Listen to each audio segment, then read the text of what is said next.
wants to start? Don't be shy. Okay, I'll go first. So I'm Tamsin and this is Helen, and we work for Two Girls Talk Walk podcast. We're doing like a specially commissioned project at the moment with BBC, and we're focusing it on tribalism in women's football. And well, general football really, and it's kind of the perfect time to be asking you to do this, like on the cusp of a kind of historical derby. How do you think it will affect the women's game, segregating fans? Because we've not really seen it before, do we? Like generally, like fans are mixed together. I think if you look at our crowds over the last few years especially, I don't think there has been a segregation. I think it's always been about, especially here at Manchester City, I think it's all about if you support this club then you come and support both the men and the women's team, and I'd like to think that as footballers but also fans ourselves, I think we would generally do that for, especially for this club. We would go and watch the men play, we would go and watch the under-23s play, we'd watch our development side play. I think it's important that we don't segregate them as much as possible. I think for us on Saturday, it's a massive opportunity for the fans to come and watch us in the Etihad Stadium for only the second time, and to play for the first time against our rivals. We're excited for it, and hopefully we get as many people through to see us play on Saturday as possible. I think perhaps what I meant more as well is to do with like the fan segregation. So kind of like looking back at the World Cup, like obviously everyone was mixed together. So like this is the first time like you can have the United fans, aren't you, and the City fans, and we're going to segregate. And usually in the women's game, everybody's together. So do you think as players, I mean, do you think that's going to bring a different element to it? Like because you're going to have like the big City crowd for you guys, kind of. I wouldn't say so. No. I think the more people that we get, the better. And whether they're in blue, whether they're in red, it doesn't matter as long as they're here to enjoy the game. And I think segregating the fans for us isn't a big deal, and if they want to do it, they can do it. If they don't, they don't. But the target audience that we bring out for women's games is like families and kids, and for everyone to come and enjoy the game and to watch the match. And I think segregating the fans won't personally make a difference to us, and it's more about the numbers that we get at the minute. And if we can build that number as much as we can, then that's the most important, because at the World Cup the stadiums were full. We haven't seen a WSL stadium full in England yet. Obviously we've sold 20,000 tickets so far at the Etihad, which is more than any team's ever done, and the fact that we're playing at the Etihad is a massive step. So it doesn't actually matter what colour the fans wear and who comes and things like that. It's more about who's actually at the game and whether people are enjoying it and people are inspired by it, and hopefully we can bring them back. Steph, what's it like these days having Manchester United in the city as well? Because obviously when you first joined, City was the only sort of club.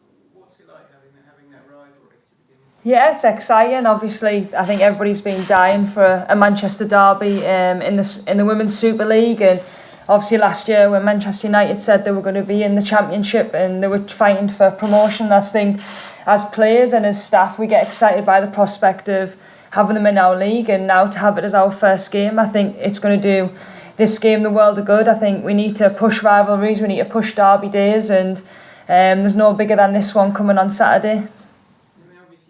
They cruised to promotion last year. I mean, were they sort of a top-flight team in the second division, or how do you assess their team and squad?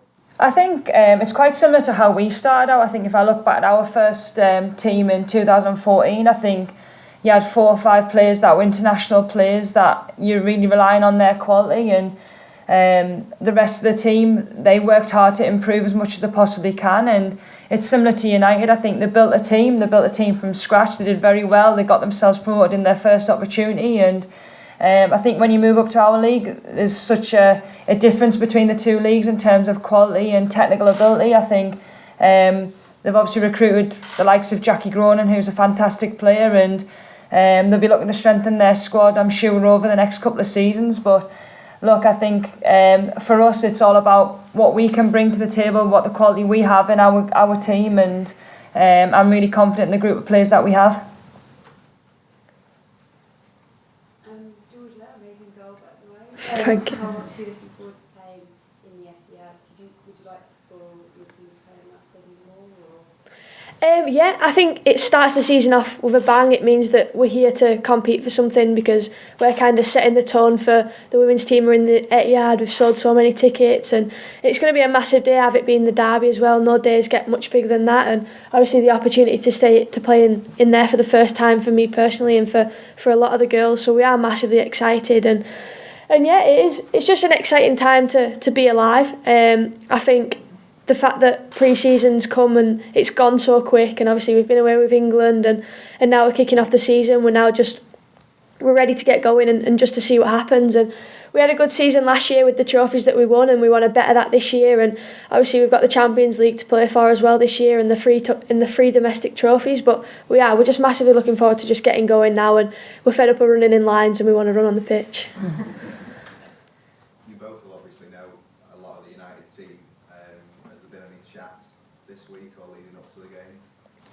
Well, obviously we've been away with England, so the likes of Mary Earps and Abby McManus who play for United. I think there might have been a tiny little bit of banter, but I think everybody's just I think when you're away with England, you're kind of just focusing on international football, and you might have a little bit of chat about what's coming up this weekend, and obviously the fact that Abby used to play for our club as well. I think that might add a little bit more extra to it, but at the same time, I think everybody's just excited to start the season. I think even though we've come back from the World Cup, there's only been potentially 2 weeks rest. We're straight into international. It's been a bit hectic for us in terms of pre-season, but look, I think we're so excited to be playing at the Etihad, and hopefully we can put on a performance to obviously help fans come back to watch us even more. So the men's team have asserted their dominance over United in recent seasons. How important is it for you to do the same and assert yourself as the biggest team, number one team in the city? I think it is important. I think for us, if I look back at the 5 years that I've been here, I think we've won a trophy every single season, and maybe apart from 2015, but we qualified for Champions League there. And I know there's been a lot of stuff written about us as a team and how we've developed, but look, we won 2 trophies last year. We came runners-up, and we showed levels of consistency that not many teams have matched us over the last few years, and we know that the league is the big one. We want to go and get our hands back on that trophy. We need to be consistent every single week, and we obviously have different challenges. We're in 2 of the cups. We've got Champions League. There's going to be midweek matches, and but I feel as though the pre-season that we've had, the players that we brought in, we've got a really good group of players. We've changed certain things to the way that we have our schedule, the way that we train, and everybody's really reacted positively from that and is really excited. So for me, I think I look at our men's team and you get envious because potentially winning 2 Premier League trophies back to back is an unbelievable achievement, and we're proud of them, and I'm sure they'll be within a shout of doing that this year. And for us, we want to try and replicate that as much as we possibly can. And it's okay to say it, but we've got to start doing things, and we've got to start showing that we are one of the best teams in this country.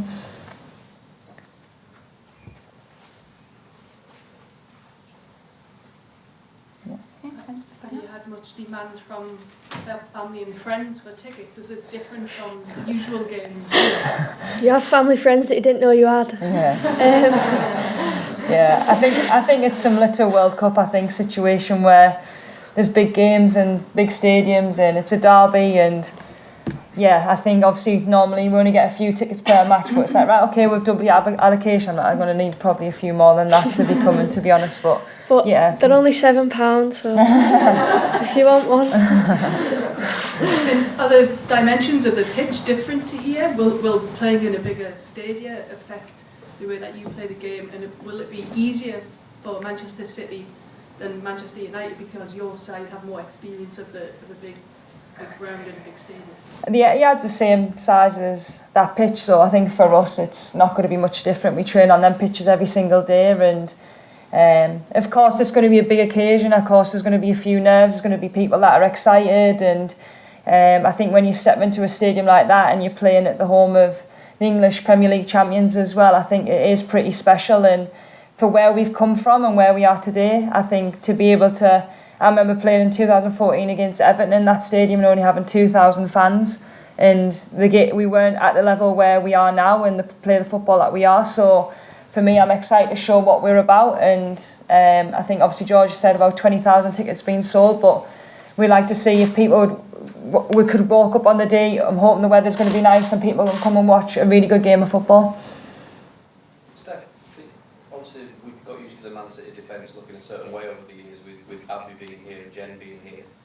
How do you, during pre-season, what kind of things do you work on with new players in terms of Aoife and Matilda in getting used to how they play and how you can work together in terms of just getting used to each other? I think the way that we, as a club, and in terms of our defensive shape, I think we always do a lot of work on it because it's one of our strong points. And yeah, of course, we've lost players like likes of Beats and Abby, but we've got the likes of Gemma Bonner who can fit in quite comfortably, being here a season already. And every time there is a new pre-season, it's about trying to develop new relationships. And obviously with Aoife, she had a great season for Birmingham. She's been one of their best players for a number of seasons, so to have her at the club's fantastic. And obviously Matilda coming over from Portugal, it's important that you try and strike them relationships off, and that's what pre-season's about. We've tried different formations, we've tried different backlines, but ultimately it's going to be work in progress. But we've got an unbelievable coach in Nick Cushion who his coaching skills are second to none, and he has us drilled all the time. And we have a standard here that no matter if you've only been here 1 or 2 weeks or if you've been here for 5 years, we have to set the standard that he sets. I was asked last night if Manchester City this season are going to be better than they were last season. Now I'm going to ask you that question, both Georgia and Steph. Will you be better this season and why? What was your answer? I said yes. All right, that's fine then. Players are better in that joined through last season. Yeah, I think each year we've just got stronger and stronger, and I think that'll only count for this year as well. Having won 2 trophies last year and coming runner-up, we've just got to better that this year, and we've brought the right people in.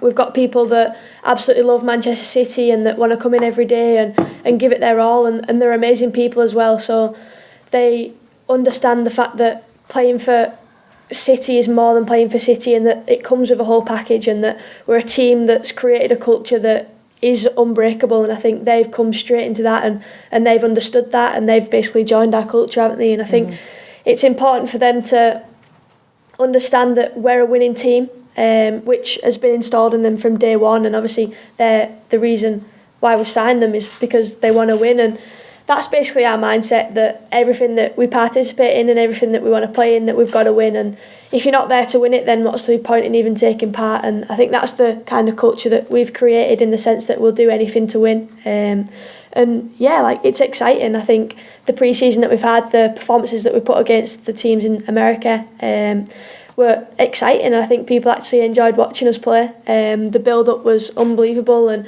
the creating phase were scoring goals, and I think there's nothing better to watch than to do that. And obviously we've just got to mirror that going into the season now, and it starts on Saturday, where we've got to put the right foot forward. You avoided that.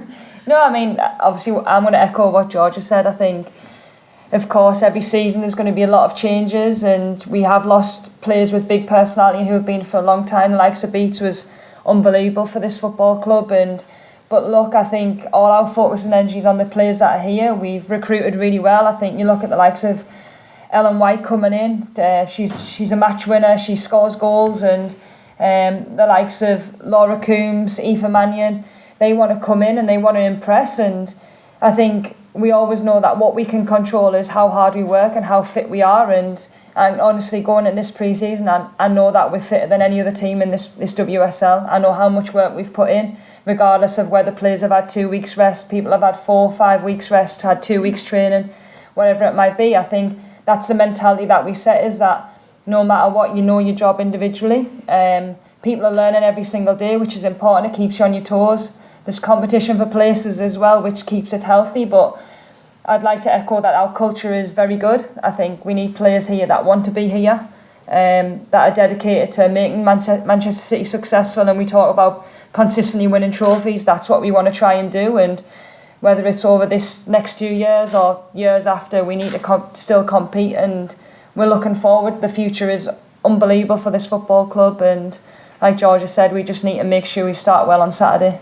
Right, last few questions from written, please, and we'll move on to radio. So if you talked about the rivalry between City and United, will that take time to develop, given this is the first game between these two sides on Saturday, or is it already there because of the history between the the two clubs over so many years? I feel as though it's already there, to be honest. I think that's how I personally feel. I think, obviously, watching football, going to the Man City United derby at Old Trafford last year, I think you're obviously representing the football club. You support them in terms of you want them to do well, and I think obviously all the talk's been about a Man City, Man United women's derby, and we finally got that. And I think as players, even though there's not history there, I think it's important that we start history right on Saturday in terms of we want to make Manchester blue, we want to go and perform as well as we can, but we have to have the right attitude, we have to have the right mentality, and we have to get off on the front foot straight away and use the home crowd to our advantage. Yeah, one more question, please. In terms of growing the game, do you as players rather play at the Etihad as often as possible, or do you think it needs to be sort of saved for occasions like the derby? I think the fact that we've sold 20,000 fans, this doesn't even hold 20,000 fans. So I think that's the best start that we could possibly get, and if we can get 20,000 fans at every game, then we'll have to play in the Etihad, but understandably that potentially isn't possible because we aren't getting the crowds in at the WSL at the minute, and on the back of the World Cup, having playing in full stadiums, we need to try and fill them, and if we can fill this week in, week out, then potentially the move to the Etihad is in our favour, but we have to make sure that we fill this week in, week out to even get a taste of what the Etihad's like, because for example, if we've got 3,000 in here, we'd rather have 3,000 in here than 3,000 in the Etihad because you can hear them, it's more like feelable and obviously the pitch side, whereas in the Etihad if you've got 3,000 fans you might as well have no one in there, so it's one of them where it counteracts each other depending on how many numbers we get. So I think for a start, the playing in the Etihad is unbelievable because we've kicked off the season with 20,000 people in there, and obviously we found out what colour Manchester's going to be, but carrying on the games, I think it's important that we make sure that we fill this academy. Okay. So, radio guys, if you want to step outside, we'll do a huddle there. Brilliant. Thanks, everyone.